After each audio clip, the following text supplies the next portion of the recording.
The list landed in my hands the way a verdict does, quiet, final, already decided. I had just stepped into the living room when my father extended a single sheet of paper, typed, neatly aligned, efficient.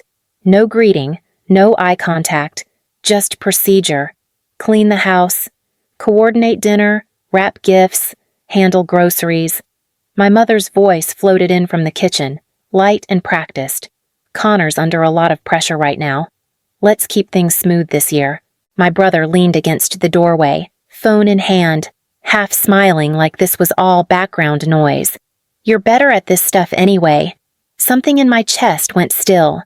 Right after that moment, before anyone noticed the pause, I want to be clear about why this story exists. This is an original story written by the author of the Revenge Pulse channel, built from familiar social issues with the purpose of helping viewers reflect, heal, and draw meaningful lessons. The content is not intended to depict any real individual. The list remained between my fingers while the room kept moving. My father adjusted his watch, already late for something else. My mother wiped her hands on a towel, eyes sharp but smiling. My brother scrolled, detached, comfortable. No need to overthink it, my father added, tone managerial. This is just how we keep things running. I nodded. That was the reflex. Agreement before thought. Compliance before breath. My mother stepped closer, lowering her voice the way she always did when she wanted to sound caring. You live here rent-free. Helping out is the least you can do. The word helping landed wrong. It always had. My brother chuckled. Hey, if you don't want to, I can try. Just don't expect miracles. No one laughed. They didn't need to. The roles were already assigned. I looked down at the paper again. There was no please on it. No thank you. No space for my name. Just tasks. I'll come early. My mouth offered smoothly. Get everything ready. My father's shoulders relaxed immediately, tension evaporating the way it always did when I fell back into position. Good. That makes sense. My mother smiled wider. Satisfied. See, this is why we count on you. My brother's attention never left his screen. Appreciate it. The list stayed in my hand as they drifted away. Conversation already shifting to seating charts and wine choices. I stood alone in the center of the room, paper curling slightly at the edges. That was the moment it clicked, not loudly, not dramatically, more like a lock turning from the inside. If you've ever been handed responsibility disguised as love, you already know the sound. If this feels familiar, stay with me. Sometimes the quiet decisions are the ones that change everything. I folded the paper once, then again, and again. The list wasn't new. It was just the latest version. After college, staying home had been framed as practical. My father called it a smart transition. My mother called it family loyalty. Connor called it temporary. A word that stretched across years without ever breaking. My first full-time job paid $58,000 a year. On paper. That should have meant independence. In this house, it meant redistribution. Every month, $1,200 left my account under the label household support. The family phone plan stayed under my name because my credit was cleaner. Connor's car insurance came out of my checking because it was easier to bundle.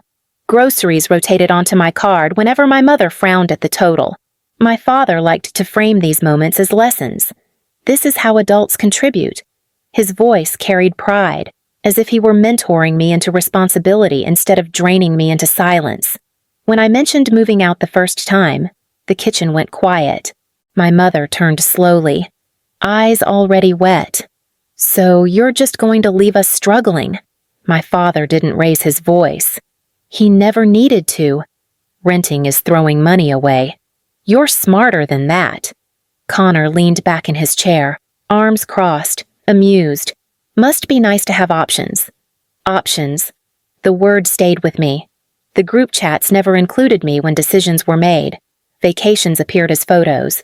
New furniture arrived already assembled. Connor's trips were described afterward, always with a punchline about stress and needing a break. When the credit card statements showed up in the mail by mistake, my mother intercepted them quickly. "Don't worry about that. Your brother's figuring things out." Figuring things out meant another transfer, another quiet adjustment on my end, another month of staying because leaving had been turned into a moral failure. "You're the dependable one," Connor liked to joke whenever I hesitated. "I'd fall apart without you." It was meant as flattery. It landed like a claim. By the time Christmas came around again, my savings had stopped growing. My life felt paused, suspended in service mode. I paid. I organized. I smoothed over discomfort before it reached anyone else. The list in my hand wasn't a request. It was an invoice. And for the first time, I didn't rush to pay it. That night, I waited until the house settled into its usual hum. Television murmurs. Connor's footsteps overhead. My parents' door closing with the confidence of people who expected everything to be handled by morning. My laptop balanced on my knees. One tab stayed open for work emails. Another showed a flight search. Lisbon appeared on the screen like a door left ajar. Off-season, quiet, affordable. The price read $680 for a one-way ticket. My cursor hovered longer than it needed to. From the hallway, my mother's voice drifted in, casual and sharp. "Don't forget to get wrapping paper tomorrow." "The good kind." "Already on the list," I answered, the words sliding out automatically. Connor laughed from upstairs. "You'd be lost without her." The sentence landed without malice. That made it worse. I clicked purchase. The confirmation email arrived immediately, clean and unemotional. One way, no return selected. My chest tightened, not with fear, but with something like relief, trying not to show itself yet. Over the next few days, I moved quietly. Extra shifts accepted without mentioning them. A coat I never wore listed online. Old textbooks boxed and sold. Each small action felt like stealing pieces of myself back without triggering alarms. At dinner, my father glanced up from his plate. "You'll be here early Friday?" "Right, I'll head up first thing." My voice offered smoothly. "Good," he replied, already satisfied. "We need you focused, useful, contained." My mother reached across the table, squeezing my wrist. "This means a lot to us." I smiled because that was expected, because smiling had always been easier than explaining. The night before my flight, I packed a single carry-on, no gifts, no explanations, just clothes and documents and a folded copy of the list, tucked into the side pocket like a reminder. At the airport, my phone buzzed once with a family group chat notification. I didn't open it. When the plane lifted, nothing dramatic happened. No tears, no panic, just a steady quiet, spreading through me, like permission finally granted from myself. Lisbon didn't ask anything from me. The first morning, my phone stayed face down on the table while I ate alone.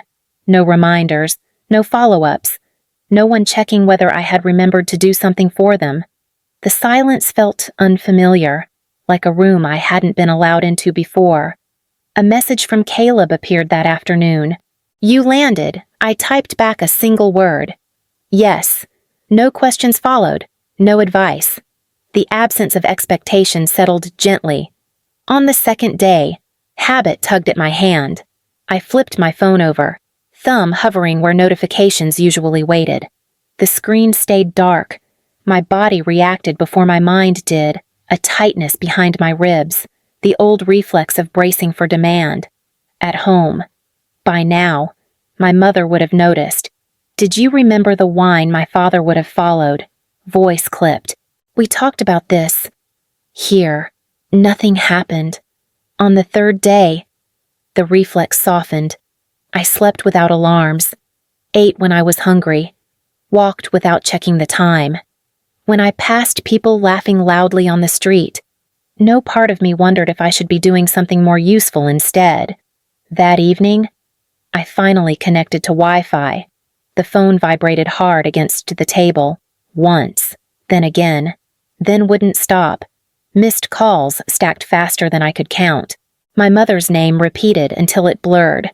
My father's number followed close behind.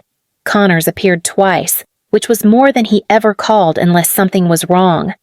A text preview flashed across the screen. "Where are you?" Another pushed it aside. "People are asking." Then one more, sharper. "This isn't funny." I turned the phone face down again. My hands didn't shake. That surprised me. When I picked it up minutes later, there was a photo waiting. The house at night. All the lights off. The message underneath read, "Is this what you wanted?" I stared at the image longer than I needed to. For the first time, the house looked honest. They didn't miss me. They missed what stopped working when I left. I let the phone lie still for a full hour before turning it back over. The screen lit up instantly, crowded with missed calls and messages stacked like accusations. My mother's name dominated the list, followed by my father's. Then Connor's twice. Then numbers. I recognized only vaguely relatives who never called unless summoned. The first voicemail played without ceremony. My mother's voice sounded confused, almost gentle. "Call me back. We're worried." The next one arrived sharper. "This isn't the time for games." By the third, the worry had curdled. "You're embarrassing us." A text from my father cut through the rest. "You owe us an explanation." "Owe?" The word felt familiar. Another message appeared from Connor, longer than usual. "You just left everything on us. Do you have any idea what you've done?" I read it twice, not for clarity, but to measure the distance between us. He didn't ask where I was. He didn't ask if I was safe. He asked about the work. My phone buzzed again. My mother, this time in writing. "Everyone keeps asking where you are. I don't know what to tell them." There it was. Not concern. Optics. I typed a reply, erased it, typed again, erased that too. Explaining had always been my reflex, my way of keeping peace. The silence pressed in, uncomfortable but clean. A new photo arrived. The house. Shot from the driveway, windows dark, no glow behind the glass. The caption followed immediately. "Is this what you wanted?" I studied the image. No decorations, no warmth. Just a structure waiting to be serviced. My father called again. I let it ring until it stopped. Another voicemail followed, clipped and controlled. "We didn't raise you to disappear." The sentence landed with more authority than affection. I set the phone down and stared at my hands. They were steady. That surprised me more than anything else. In the quiet, a realization settled fully into place. They weren't afraid I was gone. They were afraid I wouldn't come back into position. If this part of the story feels uncomfortably familiar, you're not alone. Some families confuse access with love and panic when the access disappears. Later that night, I opened the flight app again. My return date blinked back at me January 4th. Not to apologize, not to smooth things over, to close a door properly. I needed to stand in the doorway once more. I turned the phone face down and let the messages keep arriving without me. The house smelled the same when I walked in. Butter, cleaner, control. My mother appeared first, wiping her hands on a towel like she had been waiting behind the door. "Where have you been?" The question landed sharp, already loaded. My father stood a step behind her, arms crossed, expression set. "Sit down. We need to talk." The living room waited the way it always did, furniture arranged for authority. Connor drifted in last, leaning against the wall, eyes bright with something close to entertainment. My mother started pacing. "Do you have any idea what you put us through?" Her voice rose just enough to suggest hurt without losing command. People were calling, asking questions. My father followed immediately. "You don't just disappear. That's not how this family works." Connor snorted softly. "I had to deal with everything you dropped." I stayed standing. I went away. My voice came out steady, almost calm, with my own money. I needed space. My mother laughed once, short and incredulous. Space from your family. My father's jaw tightened. You could have talked to us instead of running. I've been talking for years. The words surprised me by how little they shook. I've been paying for years too. Silence cracked across the room. I covered $1,200 a month for the house. I continued, counting without looking at them. I paid the family phone plan. I paid Connor's car insurance. I stayed because every time I tried to leave, you called it selfish. My mother waved a hand dismissively. That's not how it happened. That's exactly how it happened. Connor pushed off the wall. You're making it sound worse than it was. Because it was easy for you. The line slipped out before I softened it. You were under pressure. I was under obligation.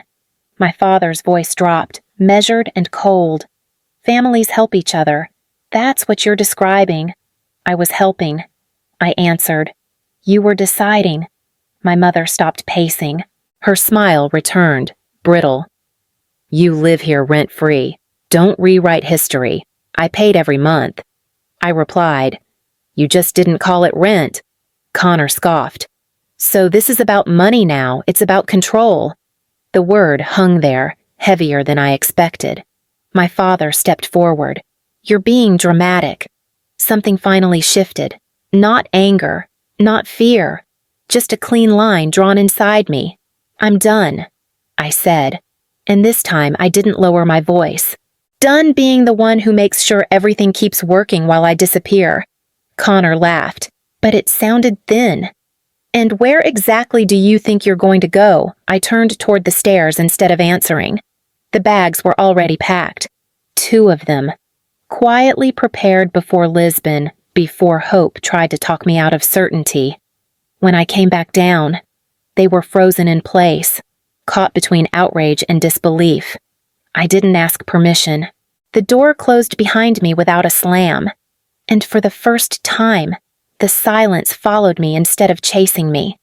The message arrived the next morning, plain and efficient, the way bad news often is when it's meant to teach a lesson. Connor's name lit up my screen. Dad sold your car. Hope the trip was worth it.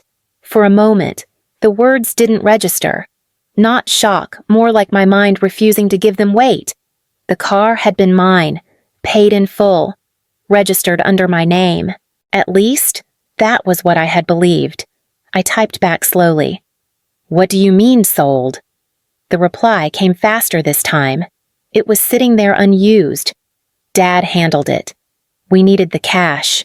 Needed another familiar word. I didn't call my parents. I didn't go back to the house. Instead, I called the dealership listed on the insurance paperwork, the one my father had insisted on using years ago. A man answered, polite, bored, practiced. Yes, the sale went through on December 30th. His voice confirmed after checking the file. In person, cash, and the owner. My throat stayed steady. Co-owners, he corrected. Your name and Harold Price. One signature was sufficient. The call ended cleanly, professionally, without apology. I stared at the wall long enough for the silence to feel intentional. They hadn't sold the car in anger. They hadn't panicked. This wasn't punishment born from hurt. It was strategy. A reminder of who held the levers. A demonstration of how quickly access could be converted into obedience. My phone buzzed again. This time, my mother's name appeared. I don't understand why you're forcing us into these situations. Her message read, We're just trying to keep the family stable. Stable, as long as I stayed in place.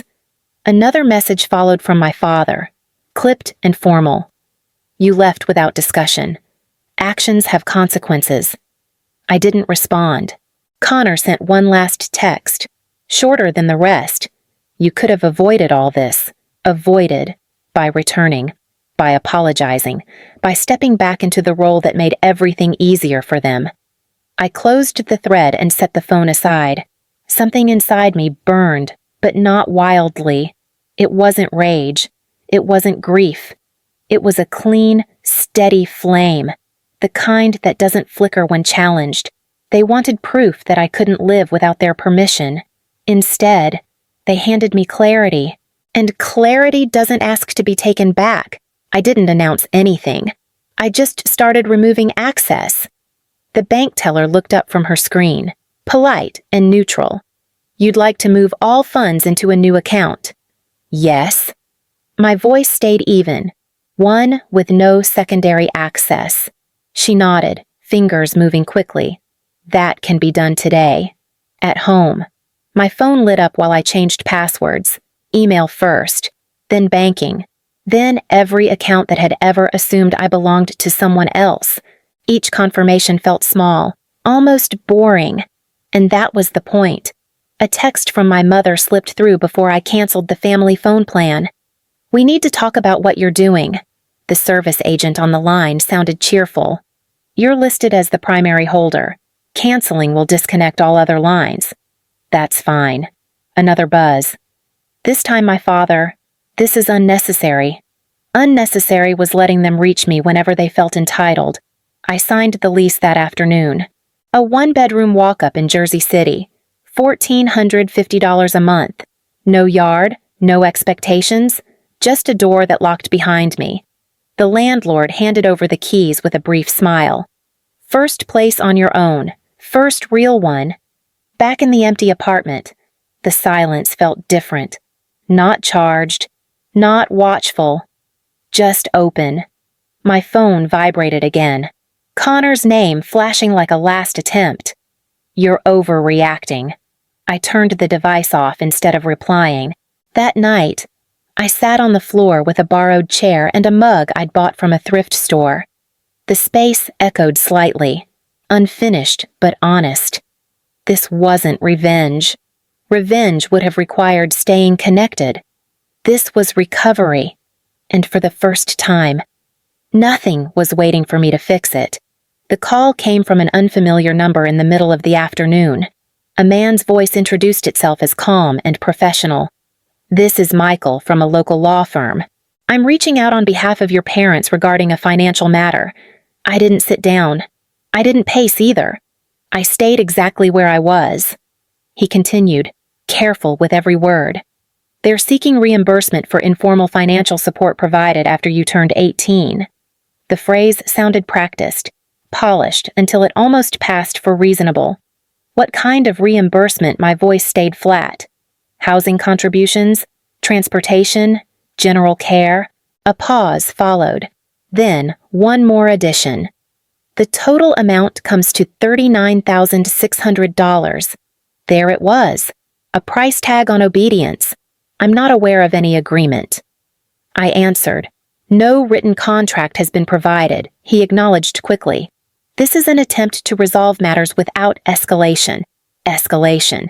Another word designed to imply danger where none existed. I thanked him for the information and ended the call before he could offer reassurance. The email arrived minutes later. My mother's phrasing wrapped itself in formality. Every sentence drafted to sound wounded and reasonable. She listed expenses the way she used to list groceries, each one implying sacrifice. At the bottom, the total repeated, bolded, final. I forwarded the message to Maya, a friend who worked in legal compliance. Her reply came fast. There's nothing here, no contract, no case. That was all she wrote. It was enough. My phone buzzed again. This time with a message from my father. We didn't want it to come to this. I didn't answer. The letterhead had been their last weapon, dressed up to look official. It relied on fear, on guilt, on my old habit of explaining myself into submission. I closed the email, archived it, and left it there without ceremony. For the first time, they had nothing left to take, and I had nothing left to give them. The knock came just after sunset. Not tentative, not polite. The kind that assumes it still belongs. Connor stood on the other side when I opened the door. His jacket hung loose, eyes tired in a way I'd never seen before. The confidence he wore so easily at home had thinned. We need to talk. This isn't a good time. My body stayed between him and the apartment. He glanced past me anyway. Mom's not okay. Dad's furious. Everything's falling apart. That happened before I left. He exhaled hard, words rushing out now. My cards are maxed. I thought I had it under control. They used your money to keep things quiet. I needed it, and I needed a family. The sentence landed clean. We both didn't get what we wanted. His jaw tightened. You could help. Just until I get back on my feet. The old reflex stirred, faint but familiar. Fix it, smooth it, carry it. I'm not the system anymore. I stepped back, hand resting on the doorframe.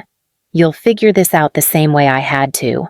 Silence stretched between us, heavy but honest. He nodded once, a small movement that felt like surrender more than agreement. When the door closed, it closed gently. No slam, no victory. Just an ending that didn't need noise. Weeks passed. The messages stopped. The air in my apartment stayed light. I paid my bills. I slept. I learned that peace doesn't announce itself. It settles. One email arrived months later, brief and unadorned. We did the best we could. I read it once. Then again. So did I. I whispered into the quiet, and I stopped. I didn't reply. If you've followed this far, you already understand the lesson this story kept offering me. Love without boundaries becomes control, and silence can be an act of self-respect. If any part of this felt familiar, let it sit with you. Share it with someone who needs the permission to choose themselves. I turned off the light, locked the door, and sat in the stillness that no longer asked me to earn it.